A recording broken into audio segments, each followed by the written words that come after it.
Ninguno de nosotros puede sentarse en el último lugar de la mesa del mundo, porque en ese lugar ya se ha sentado Jesucristo. Él es el único que en realidad puede ser humillado. Nosotros no. Nosotros percibimos la humillación únicamente por nuestra mucha soberbia. Pero en realidad, si nosotros viviéramos en verdad, nunca podríamos ser humillados. Si yo tuviera conciencia de quién soy verdaderamente, a mí no me podría humillar nadie. Porque es verdad que a ti o a mí nos pueden acusar de alguna cosa que no hemos hecho, incluso grave. Lo que esa persona que me acusa a lo mejor falsamente no sabe es que yo he hecho muchas cosas mucho peores que él o ella no saben. Pero en mi soberbia me siento humillado. Eso es en el mejor de los casos, que me acusen de algo que no he hecho. En cambio, el único que de verdad puede ser humillado, que ha vivido una condición que no le corresponde, es él que siendo Dios se hizo hombre, en la kenosis, en el abajamiento del verbo. Que siendo Dios se haga hombre es vivir en una condición que no le corresponde por naturaleza divina. Él sí que ha vivido humillado, es el único. Nuestra humillación, repito, es siempre fruto de la soberbia. En cambio, el humilde es inhumillable. Una persona que se pone en el lugar que le corresponde, que tiene verdadera conciencia de no ser nada, porque lo que soy es lo que soy a los ojos de Dios, es imposible humillarlo. Hablando de los grados de perfección de los que habla Santa Teresa, de hecho uno de sus libros se llama así, o El castillo interior o Camino de perfección. Bueno, pues esas 7 moradas también lo llama ella, y también otros místicos, lo llaman los grados de humildad. Qué interesante que el crecimiento en la santidad se identifique con el crecimiento en la humildad. Que cuando se empieza se es pura soberbia y cuando se llega a la cumbre en la plena humildad. Ya dice ella que la humildad es la verdad. Lo que pasa es que nadie se lee lo que dice en la siguiente línea, que dice, y la verdad es que no somos nada. Entonces, en este pasaje evangélico que hemos proclamado, se nos recuerda que en el gran banquete de la vida, en el banquete de las nupcias del Cordero Pascual, cuando llegue el momento de la recapitulación de todo el cosmos, de toda la historia, de toda la creación, entonces cada uno, al irse a sentar a la mesa, uno reconocerá, maravillado, que la humildad fue el camino que nos llevó al cielo. Por eso no consiste tanto en que yo sea protagonista de mi propia humildad, donde siempre hay mucho peligro de soberbia, cuando yo soy el protagonista de mi humildad, porque puedo incluso caer en la aberración de presumir de humilde. Es cuando los demás nos humillan, cuando es humildad de verdad. Esa que no escogemos nosotros ni el día, ni la hora, ni el modo, ni la duración, cuando menos tú lo esperas. Pues todo esto es una gran ayuda para esto que estamos revisando de nuestro pecado, el examen de conciencia, la reconciliación con Dios, el aceptarnos, el reconocer quién soy a los ojos de Dios, lo que he hecho, lo que le he hecho, que es literalmente crucificarle, y lo que él ha hecho por mí, que es dar la vida. Yo le he crucificado y él me ha dado la vida, su propia vida. Ese es el misterio de la iniquidad, pero sobre todo es el misterio del amor infinito. Estamos celebrando la misa votiva de la Santísima Virgen María, como hacemos tan frecuentemente los sábados cuando no hay otra celebración obligatoria, y esto lo percibimos clarísimamente en el misterio de su relación con el misterio de Dios, con el misterio de Jesucristo. Es decir, ella reconoce que la única cualidad en la que Dios se ha fijado es precisamente en la humildad de su esclava, porque Dios ha mirado la humillación de su sierva, Dios ha mirado la humillación de su esclava. De todo lo que puede haber mirado en mí, que soy la Inmaculada Concepción, que seré asunta al cielo en cuerpo y alma, que soy la Madre de Dios, no, que ha mirado mi humillación. Es lo que conmueve el corazón de Dios, que es todo lo contrario de la soberbia del diablo. Por eso, la clave de la conversión, de pasar de la noche al día, de la oscuridad a la claridad, es precisamente esto, el reconociendo mi propia oscuridad, mi propia tiniebla, dejarme hacer por su bondad, por su misericordia. Por eso, qué maravilla es contemplar a la Virgen Madre de Dios, que puede decir que Dios ha hecho cosas grandes, maravillosas en mí, porque ha mirado que soy nada. Soy hechura de sus manos, soy polvo del camino en quien Él ha insuflado su espíritu. Es el gran protagonista de la historia de la salvación, el gran protagonista de la obra de Cristo, que es el Espíritu Santo. El Espíritu del Señor que irrumpe en nuestra vida, que irrumpe en la vida de María, que la cubre con su sombra, que cubre con su sombra a la Iglesia en Pentecostés, y desde entonces ese viento huracanado que sacude las jambas de las puertas y que pone a la Iglesia en estado de misión y en estado de evangelización. Les hace pasar de la cobardía, de la duda, de la debilidad, de la traición, a ser los grandes testigos, en su mayoría todos mártires, que han derramado incluso la sangre por Cristo, esos que eran un desastre cuando empezaron su andadura apostólica. Qué importante entonces que nos paremos a contemplar a la Virgen María, que nos invita a vivir en esta misma dimensión.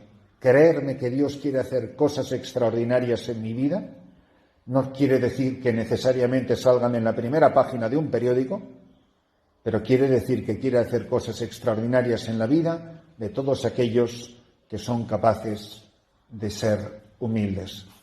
En las disputas que tenía el cura de Ars con el demonio, se da este diálogo. Tenían sus luchas cuerpo a cuerpo y, tenían tanto trato que el cura de Ars le llamaba mi viejo amigo. Estaban a partir un piñón. Le dice, mira, soy mucho más listo que tú, yo no duermo, no descanso, voy de un lado del otro al firmamento, etcétera. Yo puedo... ¿Quién te has creído tú que eres? Y le dice el cura de Ars, sí, pero yo puedo hacer una cosa que tú no puedes. Y le dice, ¿y qué es eso? Dice, yo puedo ser humilde. Y tú eres constitutivamente incapaz de ser humilde. Y es lo único que nos va a salvar, es tener la humildad de reconocer que necesito ayuda.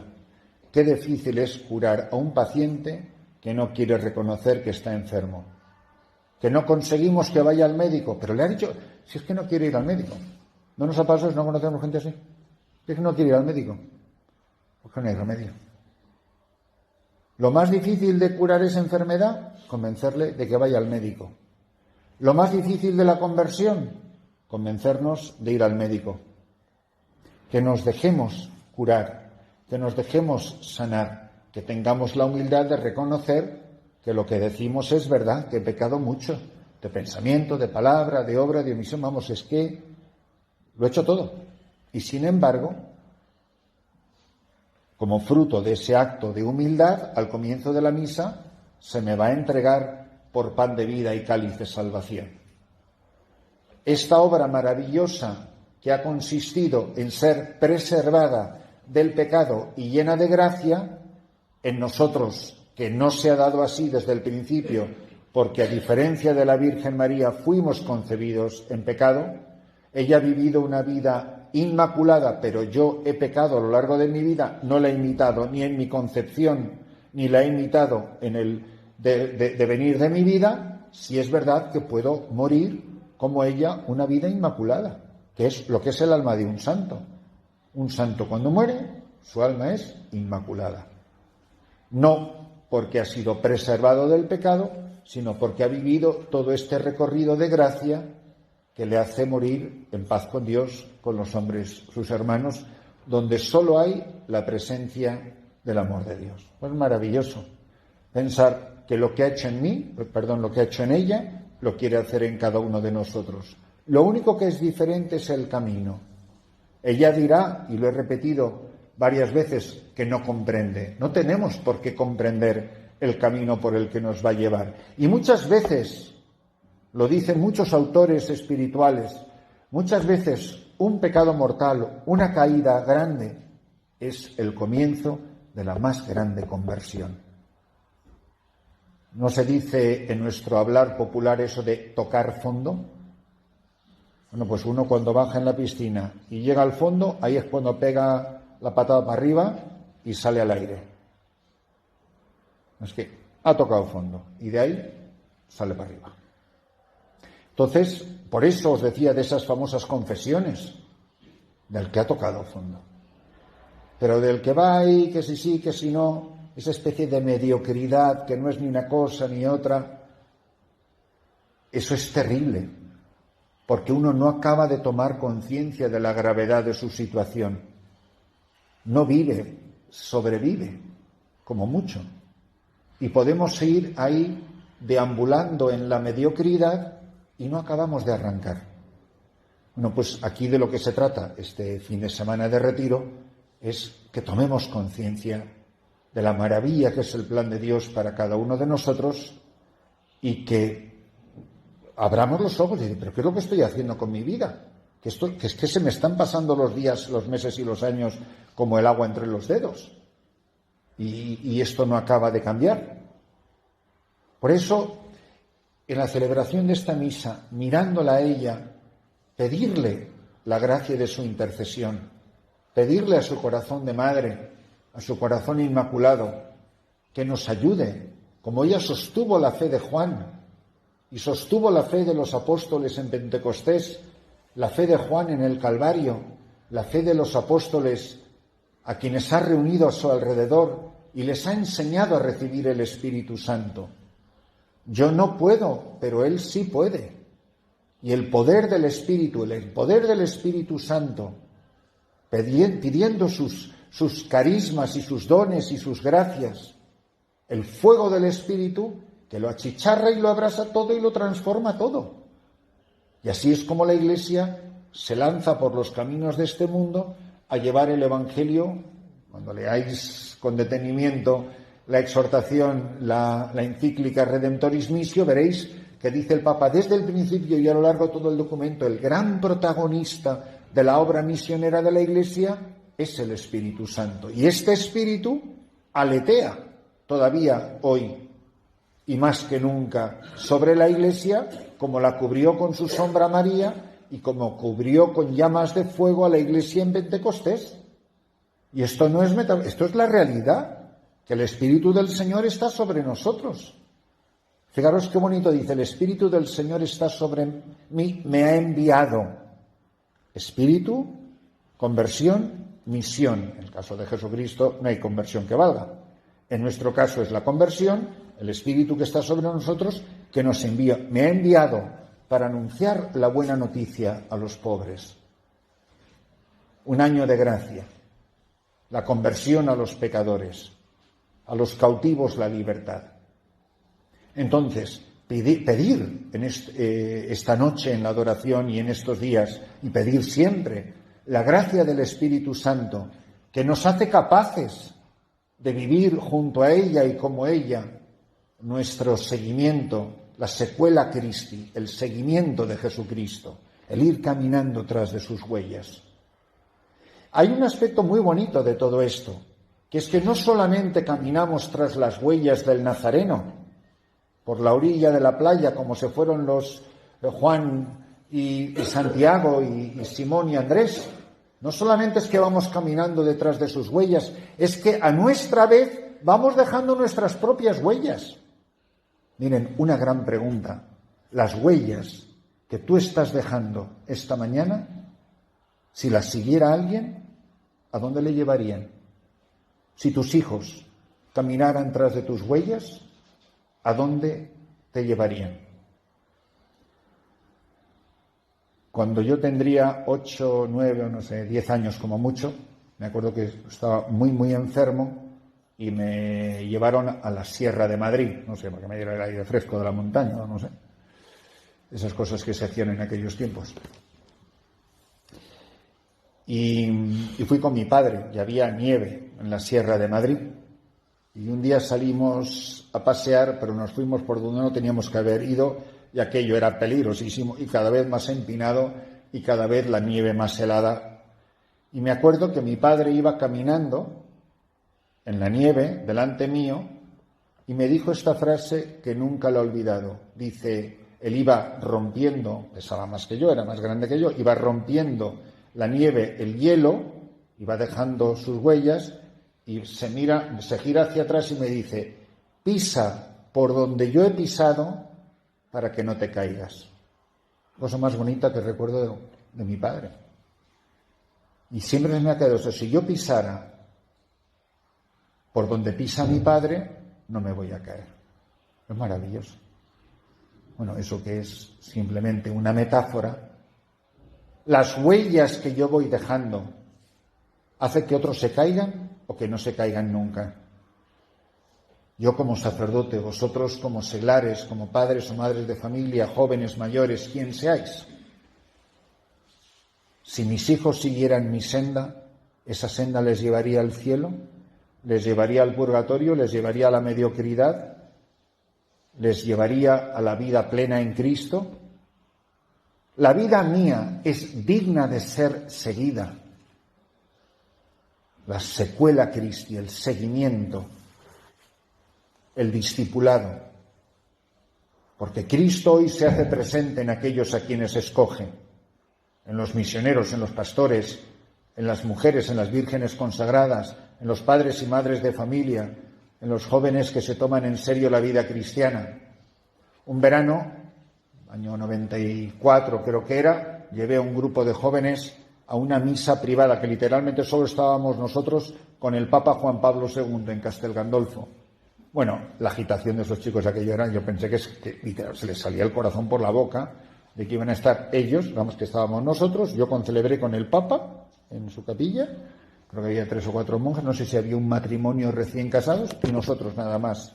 De hecho fue muy bonito porque nos dijo el secretario, dice, ¿los chicos que traes saben tocar la guitarra y cantar? Bueno, yo que no durmieron en toda la noche ensayando Pescador de Hombres, creo que llenan a 7 voces. Cuando salimos, se pusieron todos en círculo, se acercaron al Papa, y una chica le dijo al Papa, Santo Padre, rece para que encontremos nuestra vocación. Fue muy bonito, ¿no? Y le contestó el Papa, lo haré de todo corazón, pero acuérdense que ser joven es una vocación. Qué cosa tan bonita. Acuérdense que ser joven es una vocación. Las huellas que cada uno va dejando, sea quien sea cada uno de nosotros. ¿A dónde lleva la senda por la que yo voy pisando? Pisar por donde yo he pisado es nieve resbaladiza donde el que me sigue se va a estampar, si no es que me he estampado yo primero. O al contrario, las huellas que voy dejando son huellas seguras, que el que las sigue no se cae y llevan al cielo. Aquellos hombres jóvenes que fueron siguiendo a Jesús por la arena de la playa descalzos, esos sabían sobre qué huellas pisaban y fueron dejando huellas tras de sí. Yo ahora en la misión, que sigo la senda que dejaron aquellos extraordinarios misioneros combonianos italianos que llegaron a donde yo estoy a golpe de machete, abriendo las trochas por en medio de la espesura de la selva, yo soy consciente de que yo debería de pisar de puntillas sobre las huellas de aquellos misioneros que llegaron en 1946 a ese rincón de la selva de África. No sé sus nombres, pero sé que camino sobre las huellas de los gigantes. Pero también nosotros hemos tenido gigantes a lo mejor en nuestra vida, un padre, una madre, unos abuelos, un catequista, un párroco, una religiosa, un buen amigo. Cuántas personas maravillosas han pasado por nuestra vida que han dejado huellas que merecen la pena seguir, que esas sí saben a dónde van. Los apóstoles no se equivocaron y recibieron al Espíritu Santo solo por una razón, porque se reunieron alrededor de María para recibir al Espíritu Santo. Y del encuentro con ella y en su compañía fueron por los caminos del mundo, dejando huellas que han llevado el Evangelio a los últimos rincones de la tierra. Es verdad que dice el documento que todavía queda mucha tarea por hacer. ¿Qué quiere decir que queda mucha tarea por hacer? Que queda mucho que caminar, que faltan muchos caminantes que vayan dejando sus huellas, huellas firmes, huellas seguras, huellas que tú sabes que yo pisando por donde pisa ese hombre, por donde pisa esa mujer, yo voy a llegar al cielo. Fijaros qué maravilla es descubrir esto y qué bonito es saber que hemos sido rodeados de personas maravillosas, inmerecidas, que nos han ayudado en el camino de la vida. Siguiendo esa huella y ese rastro, seguro que todos vamos a llegar a la casa del Padre, vamos a llegar al cielo. Somos responsables unos de otros de la salvación de los hombres nuestros hermanos. Que nosotros no les defraudemos, que demos lo mejor de nosotros mismos, para que en su compañía de madre el Espíritu del Señor ponga fuego en el corazón, no nos deje asustarnos frente a nuestro pecado y nos conceda la gracia de llegar hasta el final.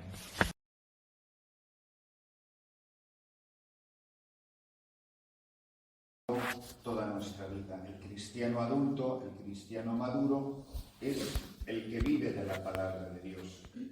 ¿Cuánta influencia tienen para nosotros otras palabras?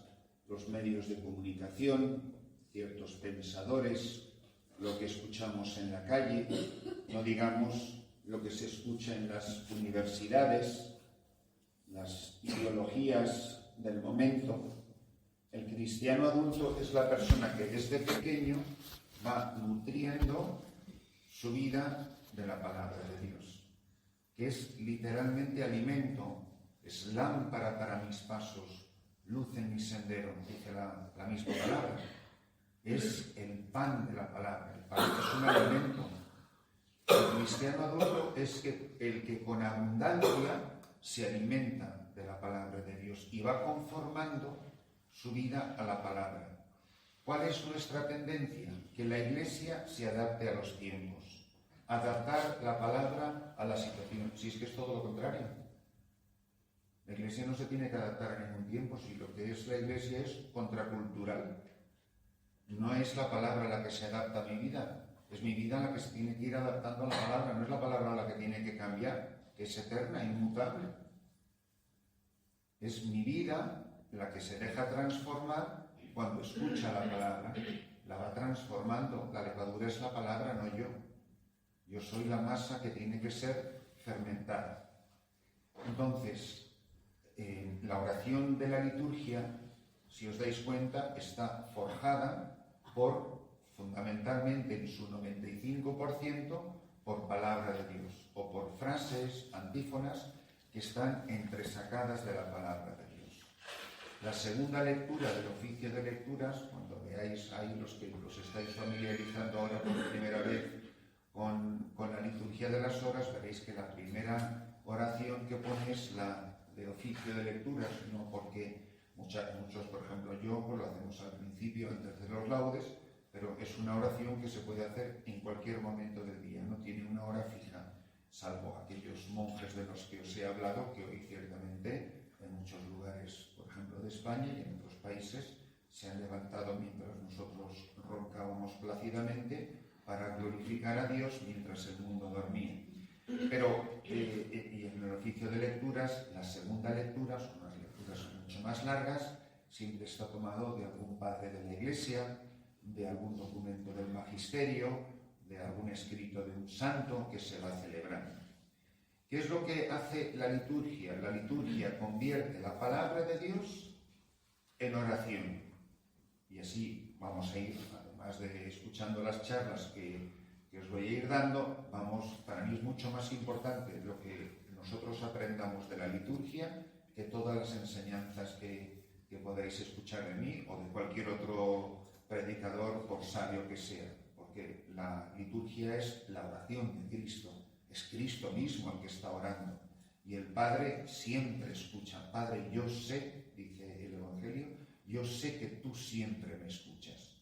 Si quiero ser escuchado, que Cristo ore en mí, porque el Padre no puede no escuchar la voz de su Hijo, el ruego de su Hijo, pero que lo hace desde dentro de mi corazón y que lo hace con mis palabras. El Padre reconoce la voz de su Hijo en mi palabra, porque es palabra de Cristo, no palabra mía. Solo que Cristo ahora no tiene otros labios y otros corazones para glorificar a su Padre que el corazón de la Iglesia. Esto es precioso, es maravilloso. Entonces, yo quisiera animaros de verdad a que os entusiasméis con la liturgia. A veces no serán oraciones tan sentimentales que nos tocan el corazón, pero es la fuerza transformante de la acción de Cristo. Y aquí un pequeño axioma de la teología católica que os puede venir muy bien, a mí me hace mucho bien recordarlo: lex orandi, lex credendi. La ley, la norma, lex orandi, lo que se reza, es lo que se cree. Por eso es tan importante estar en comunión con la Iglesia. El credo de nuestra fe lo hacemos oración en la liturgia. Entonces, lex orandi, lex credendi. Lo que rezo es expresión de lo que creo. Bien sabéis, estáis casi todos familiarizados con el Catecismo de la Iglesia Católica, es un libro gordito, que es una maravilla, es un tesoro de nuestro tiempo y que surge a raíz, aunque muchos años después, lamentablemente, pero surge después del Concilio Vaticano II como respuesta. Lex orandi, en lo que nosotros rezamos, es expresión de lo que nosotros creemos. El Catecismo resume la fe de la Iglesia. Está dividido en 4 partes. La primera parte es el credo. Yo creo. No, esto no es una explicación del catecismo, sino para que entendamos lo que os estoy diciendo de la liturgia. Tú puedes salir a la calle y preguntar: ¿usted cree en Dios? Sí. ¿Fue a misa el domingo pasado? No. Por ejemplo, ¿no? Hay mucha gente que cree, no a misa el domingo. La primera parte del catecismo, el credo. Hay mucha gente que cree o dice que cree.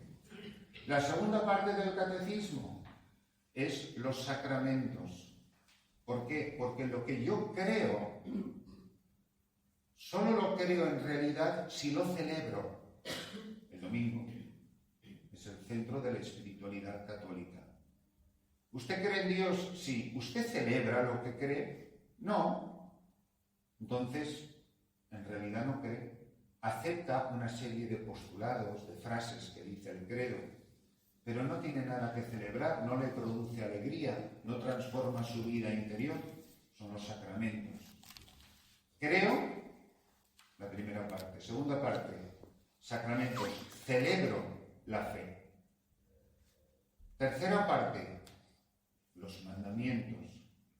¿Usted cree en Dios? Sí. ¿Va a misa el domingo? Sí.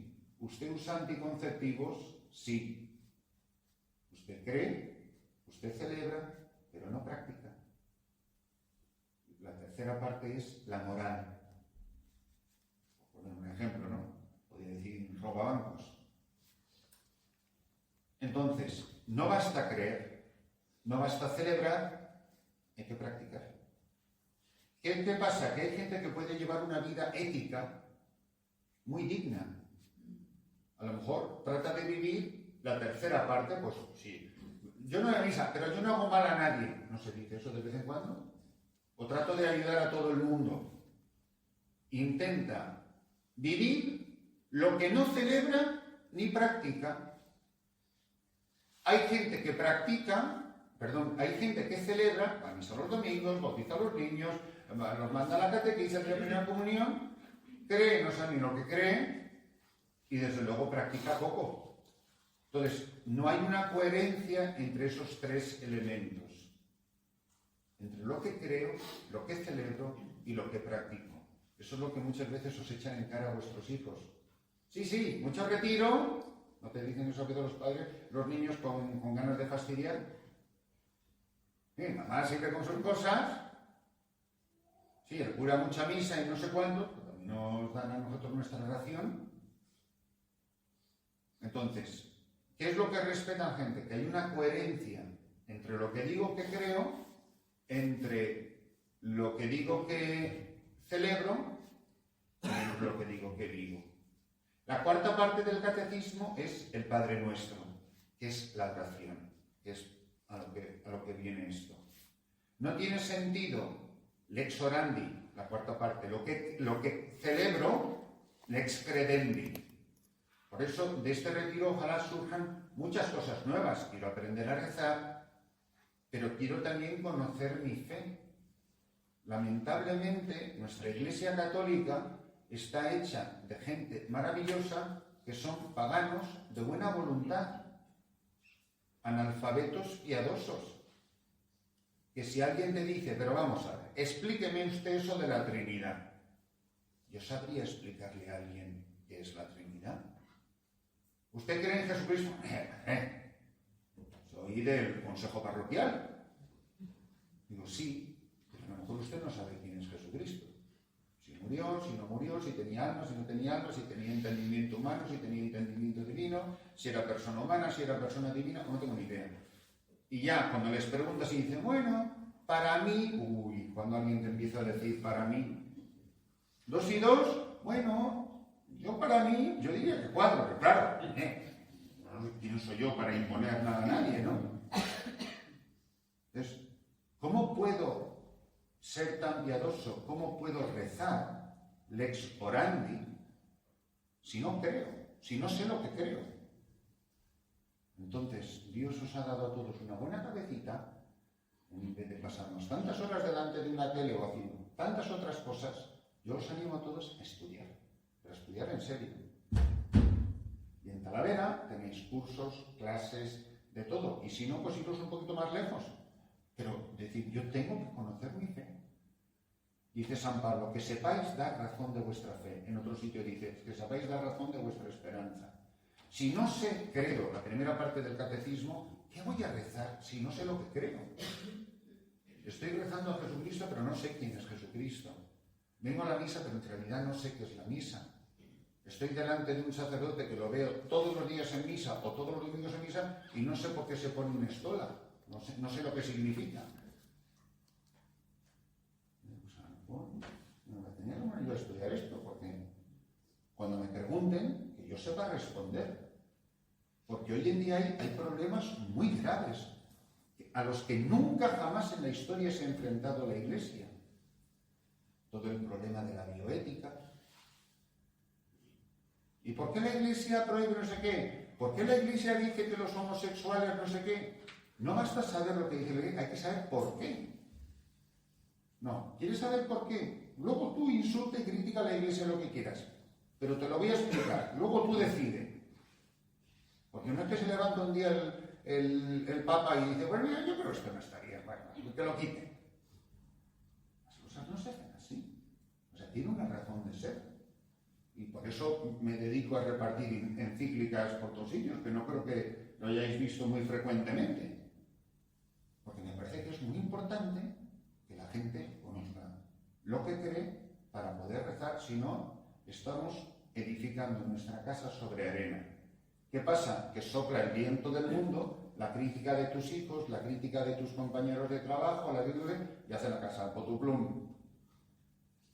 ¿Por qué? Porque he edificado sobre nada. Mi fe está edificada, mi piedad está edificada sobre nada.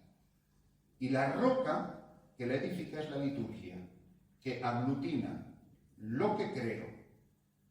Estamos ahora mismo, la liturgia es celebración de la palabra. Lo que celebro, para que lo ponga en práctica, para que lo haga de toda mi vida oración de alabanza al Padre.